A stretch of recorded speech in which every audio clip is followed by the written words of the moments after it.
Hi friends, ఆన్లైన్లో Amazon కానీ ఫ్లిప్కార్ట్లో కానీ పెద్ద బిగ్ బిలియన్ సేల్స్ ఉన్నాయి అది ఇది అని చెప్తే ఒక్కడు నమ్మకండి. ఎందుకంటే పెద్ద దందా నడుస్తుంది అదంతా. ఈఎంఐలు అంటున్నారు, నో కాస్ట్ ఈఎంఐ అంటున్నారు కానీ ఇంట్రెస్ట్ తీసుకుంటున్నారు. వీడిని అడిగితే బ్యాంకు ఉన్న అడగమంటాడు, బ్యాంకు ఉన్న అడిగితే కస్టమర్ కేర్ సర్వీస్ని అడగమంటాడు. ఇక చూడండి, నేను లాస్ట్ టైం ఒక మొబైల్ తీసుకున్నాను. వీడు ఇక్కడ ట్యాక్స్ వేసాడు. ట్యాక్స్ ఆల్రెడీ ఇక్కడ 9,900తో వేసాడు. బట్ వేసాక కూడా నో కాస్ట్ ఈఎంఐ అన్న తర్వాత కూడా ఎవ్రీ మంత్ మళ్ళీ జిఎస్టీ తీసుకుంటున్నాడు, మళ్ళీ ట్యాక్స్ ఇస్తున్నాడు. సో మీ కస్టమర్ కేర్కి దీని గురించే కస్టమర్ కేర్కి కాల్ చేసి అడిగితే వాడేమంటాడంటే, అమెజాన్ కస్టమర్ కేర్ కాల్ చేస్తే బ్యాంక్ వాళ్ళని అడగండి, అది మా తప్పు కాదని వాడు అంటున్నాడు. అదే బ్యాంక్ కస్టమర్ కేర్ కాల్ చేసి అడిగితే అమెజాన్ వాళ్ళని అడగండి, అది మాకు సంబంధం లేదు అంటుంది. మరి ఇదంతా ఆఫర్ ఇచ్చింది అమెజాన్ వాడే కదా.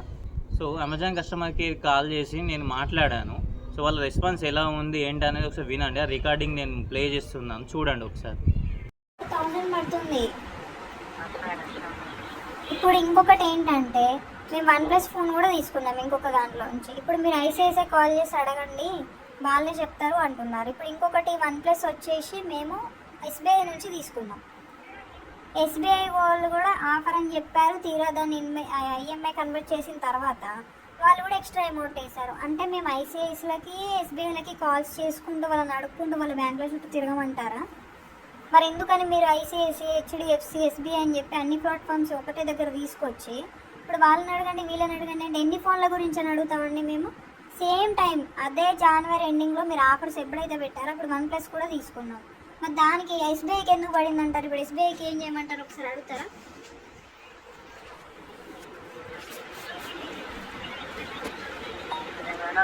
నెంబర్ చెప్తాను నేను.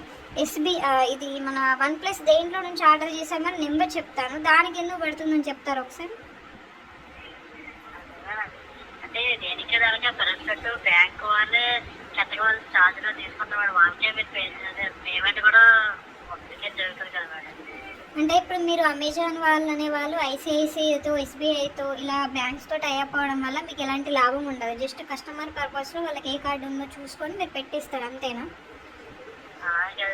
ఒకసారి ఏం చెప్పారంటే ఒకసారి బ్యాంక్ వాళ్ళు ఒక క్లారిటీగా స్టేట్మెంట్ అనేది ఇస్తారు, అసలు ఎందుకు ఎలా కట్ అయింది దేనికి అని చెప్పి. వాళ్ళు ఇవ్వట్లేదండి, నేను అదే చెప్తున్నా. వాళ్ళు ఇచ్చినా కూడా వాళ్ళు ఎక్స్ట్రా అమౌంట్ వేస్తున్నారు. వాళ్ళు వేస్తారు బ్యాంక్ వాళ్ళు, అది మాకేంటండి సంబంధం? మేము కొనుక్కున్నది అమెజాన్ అనే ప్లాట్ఫామ్ నుండి, డిస్కౌంట్లు ప్రకటించింది, అడ్వర్టైజ్మెంట్లు ఇచ్చుకున్నది, జనాలకి ఇది అది అని చెప్పుకున్నది మీరు. వాళ్ళు ఎంత వేసారు అనే దానికి మాకేం అవసరం అండి? మేము అమెజాన్ అనే ప్లాట్ఫామ్ నుంచి మేము కొనుక్కోవడం జరిగింది. మీరు ఇచ్చిన ఆఫర్లు, మీరు ఇచ్చిన అడ్వర్టైజ్మెంట్లు, మీరు జనాలను నమ్మించిన తీరిది. అప్పుడు మేము మిమ్మల్ని అడుగుతాం కానీ వాళ్ళు ఎంత వేసుకున్నారు అనేది వాళ్ళని పోయి మాకు అడుక్కోవాల్సిన అవసరం ఏంటండి? ఐసిఐసిఐ అనేది మార్కెటింగ్ ప్లాట్ఫామా, ఆన్లైన్ సేలింగ్ ప్లాట్ఫామా? ఎస్బీఐ అనేది ఆన్లైన్ సేలింగ్ ప్లాట్ఫామా? వాళ్ళు ఎందుకు అమ్ముతారు? మాకు అమ్మట్లేదు. మీ ద్వారా వాళ్ళు మాకు అమ్మారు, ఇష్టం ఉన్నట్లు రేట్లు వేసుకున్నారు. ఎవరు అడగమంటారు?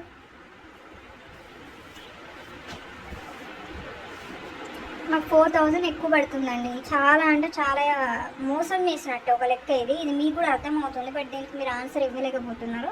మాకు 4000 ఎక్కువ పడుతుంది. ఇప్పుడు దీనికి మీరు ఏమైనా చేయగలుగుతారా లేదా? ఇది ఒక్కటే ఆన్సర్ ఇవ్వండి అంతే.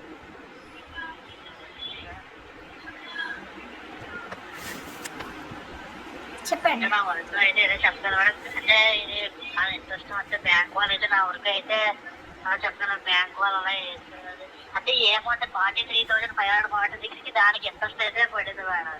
అసలు ఇంట్రెస్ట్ రేట్ పడడం ఏంటండి? నో కాస్ట్ ఈఎంఐ అని చెప్పేసి మీ దాంట్లో అడ్వర్టైజ్మెంట్లు టీవీలో, ఆన్లైన్లో, ఇన్స్టాగ్రామ్లో, ఫేస్బుక్లో, యూట్యూబ్లో ఇచ్చుకున్నారు కదండి. ఐసిఐసిఐతో టైఅప్ అయ్యాము, ఎస్బీఐతో అయ్యాము, నో కాస్ట్ ఈఎంఐ అని. ఒకవేళ ఇంట్రెస్ట్ పడుతుందనే విషయం మీరు ఫస్ట్ చెప్పి ఉంటే మేము వేరే ఫోను లేకపోతే అసలు తీసుకునే వాళ్ళమే కాదు. లేదంటే మేము ఫ్లిప్కార్ట్లో తీసుకునే వాళ్ళం. మేము ఇలా చేస్తారు, ఇలా మోసం చేస్తారని తెలుసుంటే తీసుకునే వాళ్ళకి ఎన్నో ప్లాట్ఫామ్స్ ఉన్నాయి, ఇది ఒకటే కాదు కదా. మీరు మంచి ఆఫర్ ఇచ్చారు కస్టమర్స్ కోసం అని చెప్పి మీరు నమ్మి తీసుకుంటే మీరు ఇన్వాయిస్లో ఇచ్చేది ఒకలాగా ఉంటుంది, మళ్ళీ ఈఎంఐ జనరేట్ అయిన తర్వాత మేము కట్టాల్సిన డేట్ వచ్చినప్పుడు ఒకలాగా ఉంటుందా? మేమైతే ఊరుకోమండి. మీరు ఏం చేయగలుగుతారో అసలు ఇస్తారా లేదా, మాకు మనీ రిటర్న్ బ్యాక్ ఏమన్నా వస్తుందా, అసలు మేము ఇప్పుడు ఏం చేయాలి? 4000 ఎందుకని మేము ఎక్కువ కట్టాలి? అమెజాన్లో 4000కి ఎన్నో ప్రొడక్ట్స్ వచ్చే అవి కూడా ఉన్నాయి. మీరు దీని ద్వారా ఏం చేయగలుగుతారో ఏంటనేది మీ హైయర్ అఫీషియల్స్ని అడుగుతారా, లేకపోతే ట్రాన్స్ఫర్ చేస్తారా, మేమైతే ఇప్పుడు మీతోని మేము ఆర్గ్యూ చేసి మీరు ఏదో ఒకటి చెప్పి మేము సైలెంట్గా ఉండి కాల్ కట్ చేసి వీళ్ళు ఏం చెప్పట్లేదులే అని చెప్పి మేము అలా సైలెంట్గా ఉండే రకాలం అయితే కాదండి. నేను కన్స్యూమర్ కోర్టులో పక్కా కేసు అయితే నేను రిజిస్టర్ చేస్తా.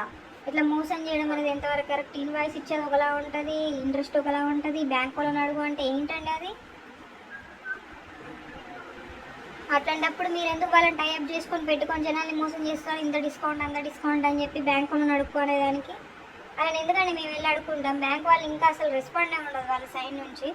మెయిన్ డబ్బులు దాచుకునే బ్యాంక్ అయినా కూడా వాళ్ళేదో మాకు ఫ్రీగా ఇచ్చినట్టు వాళ్ళు మాట్లాడతారు. అక్కడ మీ దగ్గర డబ్బులు పెట్టుకునుకున్న మీరే రెస్పాండ్ లేదు, వాళ్ళు ఎందుకంటే రెస్పాండ్ అవుతారు మాకు. అవును మేము వేసాము ఇంట్రెస్ట్ పడుతుంది అని చెప్తారు. ఇంట్రెస్ట్ ఎందుకు వేస్తారని ఇయ్యను అన్న ఇచ్చేది మీరు. No cost EMI with discount ఇచ్చేది మీరైనప్పుడు వాళ్ళు ఎందుకు ఇస్తారు? ఆన్సర్ ఆ అమౌంట్కి అయితే ఈఎంఐ లేదు, బట్ అదే 44,000 నో కాస్ట్ ఈఎంఐ డిస్కౌంట్ 43,000 అదే అమౌంట్ పడింది కూడా, కానీ ఆ అమౌంట్కి మాత్రం ఈఎంఐ పడింది అనమాట. అదే అండి 43,000కి మళ్ళీ ఈఎంఐ ఎందుకు వేశారు? నో కాస్ట్ ఈఎంఐ అని క్లియర్గా ఇచ్చారు కదా, మళ్ళీ బ్యాంక్ కూడా సపరేట్గా ఇవ్వడం ఏంటి? ఎందుకు వేస్తారు బ్యాంక్ వాళ్ళు? బ్యాంక్ వాళ్ళు మాకు ఇక్కడ నేను చెప్తున్నా అదే ఎంత కట్టాలన్నప్పుడు 2,900 రూపీస్ 952 రూపీస్ మీకు డిస్కౌంట్ వచ్చిందని మెన్షన్ చేశారు. మళ్ళీ మెన్షన్ చేసిన తర్వాత మెయిల్ ఓపెన్ చూస్తే bank may interest bank may different మేకే interest అని చెప్పేసి ఈమెయిల్లో చేసి మళ్ళీ 3,000 చేంజ్ చేసి మళ్ళీ 46,000 వేశారు. ఇప్పుడు 5,400 చేంజ్ పడుతుంది ఒక మంత్. ఇంకో మంత్ 5,200 చేంజ్, ఇంకో మంత్ 5,300 చేంజ్. అలా చూసుకుంటూ వెళ్తే మాకు 47 అవుతుందండి. నా వరకు అయితే మరి ఇలాగ బ్యాంక్ వరకు అయితే చెప్పగలరు. ఇప్పుడు మీరు టైప్ అయిన బ్యాంకులతో మీరు మాట్లాడి మాకు సొల్యూషన్ ఏంటో చెప్పాలి అని మమ్మల్ని మాట్లాడుకోవడం ఎంతవరకు కరెక్ట్ అని ఒకసారి ఆలోచించగలుగుతారా మీరు? మేము ఎందుకండి వాళ్ళ కాల్ చేసి వాళ్ళతో డిస్కషన్లు పెట్టుకొని ఆర్గ్యుమెంట్లు పెట్టుకుంటామండి. ఇప్పుడు మీరే ఎలాంటి హెల్ప్ చేయట్లేదు, చెప్పిందే చెప్తున్నారు, నేనే అరుస్తున్నాను. మీతో డిస్కషన్ అండ్ మీతో ఆర్గ్యుమెంట్ చేయాలని లేదండి, ఎందుకంటే మీరు ఒక ఎంప్లాయీ. వాళ్ళు ఏం చెప్తారో మీరు అదే చెప్తారు. బట్ దీని గురించి ఎవరితోనైతే మాట్లాడగలుగుతాం వాళ్ళ ట్రాన్స్ఫర్ పెట్టండి అంటున్నా నేను. నేను మాట్లాడతాను, వాళ్ళ ట్రాన్స్ఫర్ పెట్టండి. ఓకే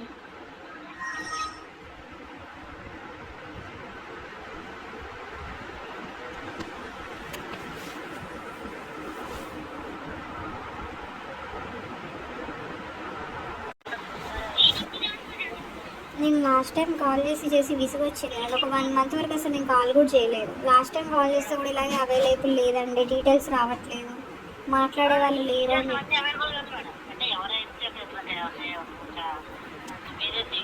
ఇప్పుడు ఎవరైతే మనకి మాట్లాడడానికి అవైలబుల్గా లేరో వాళ్ళు మీకు ఎలాగండి ఇప్పుడు ఇన్ఫర్మేషన్ అంతా ఇచ్చారు, ఇలా పడింది అలా పడింది అలా మాట్లాడండి అని ఎలాగని చెప్పారు మరి?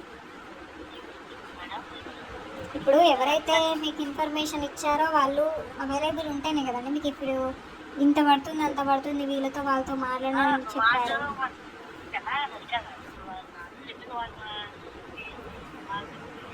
లీడర్స్ మేడం వాళ్ళు కూడా వర్క్ చేసుకుంటూ అడుగుతారు మేడం, వాళ్ళు వర్క్లో ఉన్నారు. ఇది మేనేజర్ మేడం, మేనేజర్ ఏంటంటే కిందకి ఇప్పుడే అది ఆయన ఇప్పుడే వాళ్ళు అవైలబుల్గా లేరు మేడం. ఎవరో కానీ వాళ్ళు అవైలబుల్గా ఉంటారు మేడం.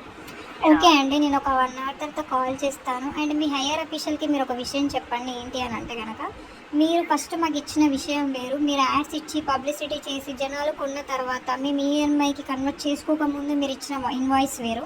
మేము ఈఎంఐకి కన్వర్ట్ చేసుకున్న తర్వాత బ్యాంక్ అనేది డిస్కౌంట్ ఇచ్చింది అని చెప్పి వాళ్ళు డిస్కౌంట్ వేయకుండా మళ్ళీ ఇంట్రెస్ట్ తీసుకున్నారని చెప్పింది మీరే. బ్యాంక్కి మాకు డైరెక్ట్ కాంటాక్ట్ లేదు, ఎందుకంటే మేము అమెజాన్ అనే ప్లాట్ఫామ్ ద్వారా తీసుకున్నాం. ఒకటి పాయింట్ ఏంటంటే ఇప్పుడు మీరు కనుక దీనికి సరైన రెస్పాన్స్ లేదు, మా అమౌంట్ అనేది మాకు కరెక్ట్గా రాలేదు అని అంటే నేను ఖచ్చితంగా కన్స్యూమర్ కోర్టులో ఫైల్ చేస్తాను. అండ్ మేము సోషల్ మీడియా ఇన్ఫ్లుయెన్సర్స్ అందులో కూడా నేను పోస్ట్ చేస్తా, అమెజాన్ ఎలా వర్క్ చేస్తుంది, జనాలతో ఎలా మాట్లాడుతుంది అండ్ ఏంటి అనేది నేను ఎవ్రీథింగ్ కూడా చెప్తాను అండి. ఇక మీరే ఆలోచించుకొని వాళ్ళకి ఒక విషయం చెప్పండి, కస్టమర్స్ని మోసం చేయడం అనేది కరెక్ట్ పద్ధతి కాదు. మేము తీసుకునేటప్పుడే మీరు నిజాయితీగా ఇంట్రెస్ట్ పడుతుంది అని పెట్టి ఉంటే మాకు ఇష్టం ఉంటే తీసుకుంటాం, లేదు అంటే మేము ఆలోచించి వేరే ప్రోడక్ట్కి ఆర్ వేరే ప్లాట్ఫామ్కి షిఫ్ట్ అయిపోతాం. మీరు తీసుకునే వరకు ఒకటి తీసుకున్న తర్వాత ఒకటి వేసి మాకు ఎంత పడితే అంత వేసేసి వీళ్ళే కడతారులే, ఏం చేస్తారులే, వీళ్ళకి ఏం తెలుసులే అని అనుకుంటే మాత్రం అది కరెక్ట్ కాదు. అందరూ ఒకలా ఉండరు, ఎవరో ఒకరు ఉంటారు ఇలాగా. ఇప్పుడు మీరు మాత్రం ఈ విషయం చెప్పండి, నేను ఎగ్జాక్ట్గా 1 hour తర్వాత కాల్ చేస్తా, అప్పుడు కూడా ఇలాగే జరిగితే అప్పుడు చెప్తాం. Thank you for your valuable time and information అండి. సో ఇలా ఆన్సర్ చెప్తున్నారండి వాళ్ళైతే. సో మనకు నో కాస్ట్ ఈఎంఐ అని చెప్పేసి ఆఫర్లు పెడుతున్నారు, బట్ మనం తీసుకున్న తర్వాత ఎవ్రీ మంత్ ఈఎంఐలో మాత్రం ఇంట్రెస్ట్ యాడ్ చేస్తున్నారు. సో వాళ్ళకి కాల్ చేసి అడిగితేనేమో గంటకు చెప్తాము, 2 గంటలకు చెప్తాము, రేపు కాల్ చేయండి, ఎల్లుండి కాల్ చేయండి అని చెప్పేసి ఇదే చెప్తున్నారు. వాళ్ళ కళ్ళలో ఏమైనా కాకులు పొడిచినాయి, ఇక్కడ తీసుకుంటలేరా? నో కాస్ట్ ఈఎంఐ ఇక్కడ చెప్పలేదా మనకి? ఇదంతా పెద్ద దందా అండి, ఎక్కడ తీసుకోకండి. కావాల్సి వస్తే ఏంది బజాజ్ ఎలక్ట్రానిక్స్ కానీ ఇంకా సంథింగ్ మనకు బయట చాలా ఉన్నాయి, అక్కడ తీసుకోండి. వాళ్ళు నో కాస్ట్ ఈఎంఐ అంటే నో కాస్ట్ ఈఎంఐ, మళ్ళీ వాళ్ళు ఇంట్రెస్ట్ ఏమి వేయదు. ఈ ఆన్లైన్లో మాత్రం ఈ దందా నడుస్తుంది. దయచేసి ఇలాంటి వాటిని మీరే ఎంకరేజ్ చేయకండి. Thank you.